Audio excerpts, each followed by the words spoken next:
I share my story because I don't want people to feel stigmatized about having an abortion. An abortion is a medical procedure that a woman makes in collaboration with the people in her family, her health care provider, and it's not something that we should be ashamed about. It's not something that's fodder for laws. It's not something that anybody else can tell me how I'm going to plan my family. I myself did have an abortion in my 30s. I'm 50 now. I'm a professor of African literature. My abortion, I feel like, saved my life. It helped me mitigate some very, very serious implications of a choice that I made because of feeling like in this culture as a woman, my only value is if a man finds me sexually attractive.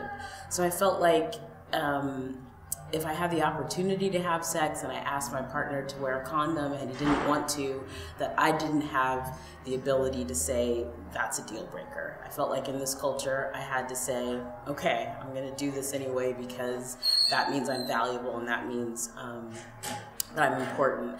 And that's really, really fucked up thinking, way more fucked up than having an abortion or being able to mitigate the consequences of that choice.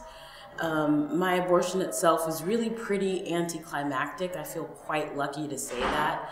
I went to the doctor. They gave me general anesthesia, so they actually put me completely out. The nurses were fabulous. I woke up, had some apple juice, and was able to go home. I really can't say anything particularly about the procedure. I feel extremely lucky that the procedure was very easy. I now work as a volunteer, as an abortion doula, and I sit with women who are having abortions in the state of Tennessee, where there are multiple hoops they have to jump through. There are waiting periods, so they have to come and then come back.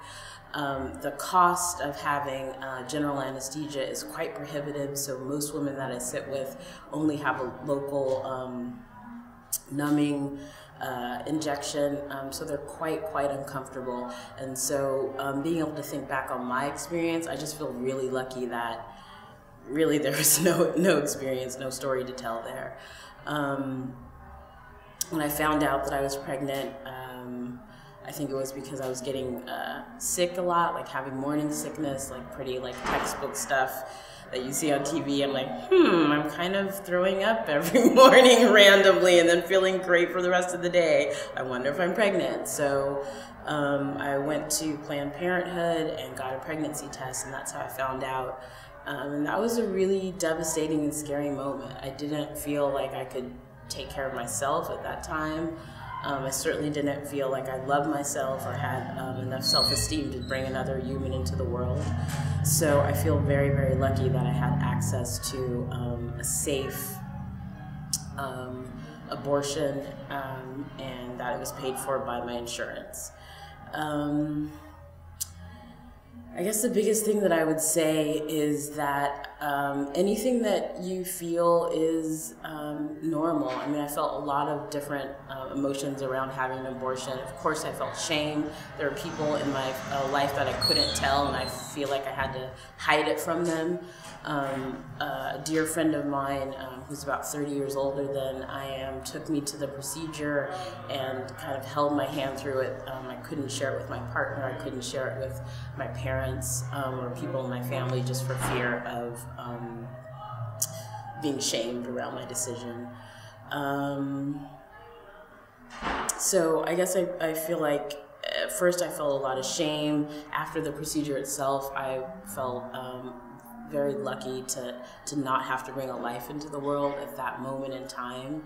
Later in my life, as I began to get my shit together, I feel like, and go to school, get an MFA, get a PhD, I have felt guilty that I didn't bring that child into the world. But I've had very, very wise women tell me, you know, not to second guess the decision that I made back then. The person that I am now, with the resources that I have now, I only got to this place because of the ability to make that decision and have access to that choice. So I encourage you, if it's a choice that you need to make to be able to make it, I encourage you to talk about it and share it with folks who can give you strength. I encourage you to help us work for a day when we don't have to fight for the right to live our lives the way that we need to.